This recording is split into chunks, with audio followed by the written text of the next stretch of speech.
Hi student, good morning. कैसे हैं आप सभी? आशा करता हूं आप सभी स्वस्थ होंगे, मस्त होंगे और अपनी पढ़ाई को लगातार कर रहे होंगे।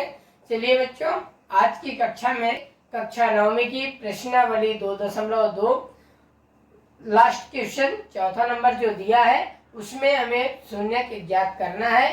तो चलिए देखते हैं हमारे शून्य क्या क्या होंगे।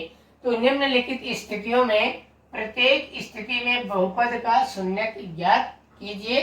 जो भी हमारे बहुपद दिए गए हैं उनका हमें क्या करना है बच्चों? शून्य ज्ञात करना है। मतलब हम उसमें शून्य से तुलना करना है ना। तो क्या करेंगे? शून्य से हम तुलना करेंगे।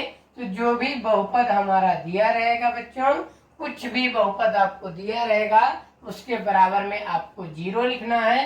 तो क्या हो जाएगा? x प्लस का 5 बराबर का 0। अब इसको क्या करेंगे? पक्षांतरण करेंगे और इसका उत्तर प्राप्त करेंगे, है ना। तो बहुत इजी है बच्चों। तो x बराबर प्लस का 5 है तो बराबर के उस साइड जाएगा तो क्या हो जाएगा? माइनस का 5 और यही हो जाएगा हमारा इसका शून्य। और शून्य का मतलब होता है उस शून्य को यदि हम बहुपद में रखते हैं तो हमारा मान क्या प्राप्त होता है? 0। हमने पिछले वीडियो में देखा है ना। तो इस तरह से हम x का मान क्या रखें कि इसमें शून्य प्राप्त हो बच्चों? -5 यदि हम इस बहुपद में रखते हैं तो हमारा शून्य प्राप्त होगा। इसी तरह हम आगे नंबर क्वेश्चन देखते हैं। दूसरा नंबर क्वेश्चन है हमारा px बराबर x - 5। हमें x का मान ऐसा रखना है कि हमारा इसका क्या, हमें x का मान ऐसा रखें कि हमें 0 प्राप्त हो। तो हम उसको प्राप्त करने के लिए हम शून्य निकालते हैं। तो x - 5 बराबर क्या हो जाएगा? 0, है ना। तो क्या हो जाएगा? चर को एक तरफ, अचर को एक तरफ हम यहाँ पे करेंगे पक्षांतरण। तो चलिए करते हैं।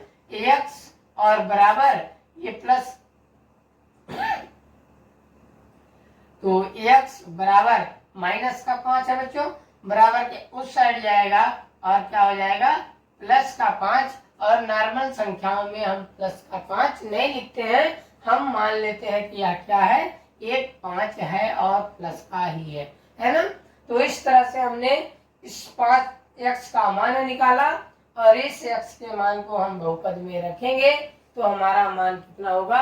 0, है ना।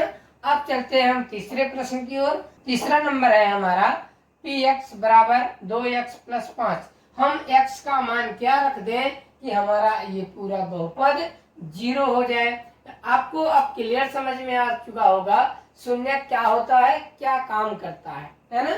तो शून्य हमारा ऐसा मान होता है जो x के या किसी भी बहुपद में रख देने पर वो कितना मान देगा? 0 मान देगा। तो हम इसको निकालने के लिए क्या करेंगे? x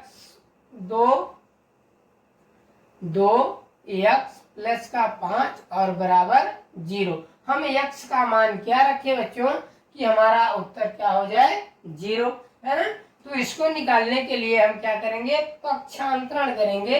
तो चर को एक तरफ और अचर को एक तरफ को पक्षांतरण बोलते हैं। तो कर लीजिए, 2 का मान हो जाएगा 2x बराबर का ये +5 है, उधर जाएगा तो क्या हो जाएगा? माइनस का 5। अब x का मान हम निकालेंगे तो -5 भागे 2, ये हमारा क्या हो जाएगा? 0 होगा। यानी हम इस x में ये -5/2 रखते हैं तो हमारा पूरा पद क्या हो जाएगा? 0 हो जाएगा। इसी तरह हम चौथे सवाल को देखते हैं। चौथा सवाल है हमारा 3x - 2। तो लिखेंगे 3x - 2 बराबर 0। आपको यह x का मान निकालना समझ में आ चुका होगा। तो चलिए देखते हैं इसमें क्या होगा।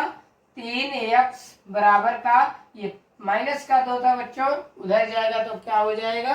प्लस का 2 और ये x का मान निकाल देंगे तो 2 भागे 3 हो जाएगा। ये हमारा क्या हुआ? 0 प्राप्त हुआ।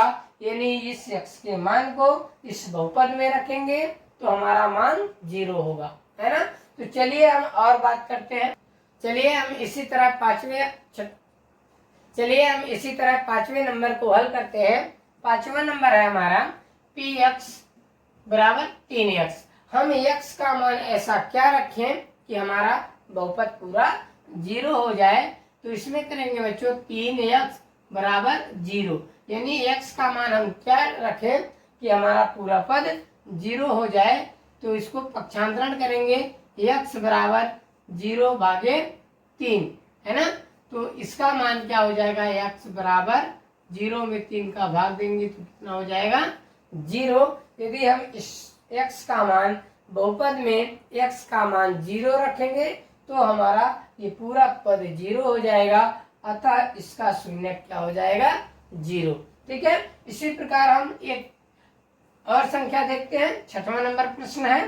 तो ax बराबर 0 कर देंगे तो x का मान क्या हो जाएगा 0 भागे a। तो इसी तरह है, तो x बराबर 0, यानी x का मान हम 0 रखेंगे तो हमारा ये पूरा पद क्या हो जाएगा 0।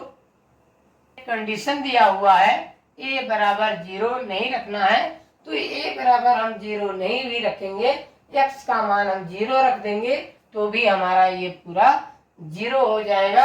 इस तरह से हमने देखा। चलिए हम लास्ट प्रश्न की बात करते हैं।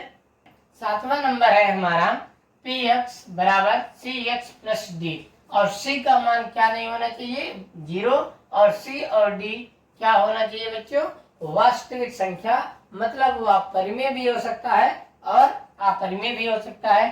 तो देखते हैं इसका हम क्या मान रख दें कि हमारा यह शून्य प्राप्त हो जाए, है ना। तो आपने सीखा शून्य निकालना। अब हम इसको देखते हैं, बराबर क्या हो जाएगा बच्चों 0 हो जाएगा। अब हम इसमें क्या करेंगे, इस चर को एक तरफ और ये d को एक तरफ लेंगे तो cx बराबर का क्या हो जाएगा माइनस का d, है ना। अब क्या होगा, हमें x का मान प्राप्त करना है तो x बराबर क्या हो जाएगा माइनस का d बटे में c, यही हमारा शून्य होगा। मतलब हम यहाँ पे क्या रखेंगे माइनस d अपॉन c रख देंगे तो हमारा यह पूरा का पूरा पद 0 हो जाएगा। अब आशा करता हूँ आपको ये पूरे प्रश्न समझ में आए होंगे। इसी तरह से यदि आप हमारे चैनल पे नए हैं तो चैनल को सब्सक्राइब जरूर करिएगा। मिलते हैं अगले वीडियो में, तब तक के लिए जय हिंद।